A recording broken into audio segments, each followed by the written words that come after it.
Hello, नमस्ते, welcome.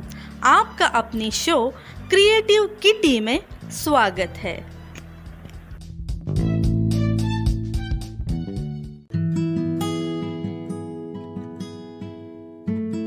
Friends, आज के इस एपिसोड में आप सभी का स्वागत है। आज के इस एपिसोड में हम बात करेंगे माँ दुर्गा की 5वीं शक्ति स्कंद माता के पावन कथा के बारे में।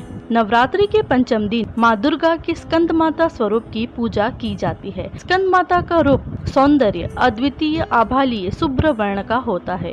वात्सल्य की मूर्ति है स्कंद माता। मान्यता के अनुसार संतान प्राप्ति हेतु माँ स्कंद माता की पूजा की जाती है। पहाड़ों पर रहकर सांसारिक जीवों में नव चेतना का निर्माण करने वाली स्कंद माता, कहते हैं कि इनकी कृपा से मूढ़ भी ज्ञानी हो जाता है।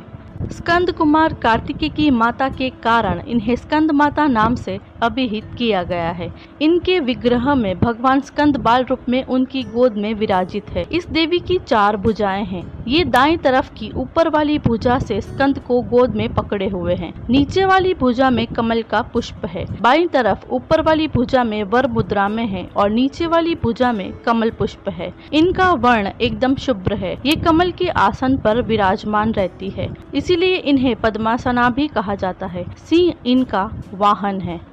तो चलिए माँ स्कंद माता की कथा को शुरू करते हैं। कुमार कार्तिकेय की रक्षा के लिए जब माता पार्वती क्रोधित होकर आदिशक्ति रूप में प्रकट हुई तो इंद्र भय से कांपने लगे। इंद्र अपने प्राण बचाने के लिए देवी से क्षमा याचना करने लगे। कुमार कार्तिकेय का एक नाम स्कंद भी है, इसलिए माता को मनाने के लिए इंद्र देवताओं सहित स्कंद माता नाम से देवी की स्तुति करने लगे और उनका इसी रूप में पूजन किया। इस समय से ही देवी अपने 5वें स्वरूप में स्कंद माता रूप से जानी गई और नवरात्र के 5वें दिन इनकी पूजा का विधान तय हो गया। शास्त्रों में इसका काफी महत्व बताया गया है। इनकी उपासना से भक्त की सारी इच्छाएं पूरी होती है, भक्त को मोक्ष मिलता है।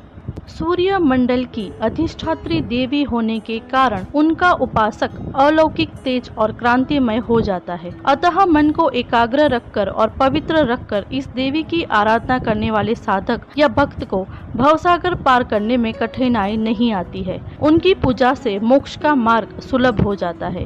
यह देवी विद्वानों और सेवकों को पैदा करने वाली शक्ति है, यानी चेतना का निर्माण करने वाली। कहते हैं कि कालिदास द्वारा रचित रघुवंशम महाकाव्य और मेघदूत रचनाएं स्कंद माता की कृपा से ही संभव हुई है। नवरात्रि के 5वें दिन स्कंद माता की पूजा अर्चना की जाती है। यह बुध ग्रह की देवी है।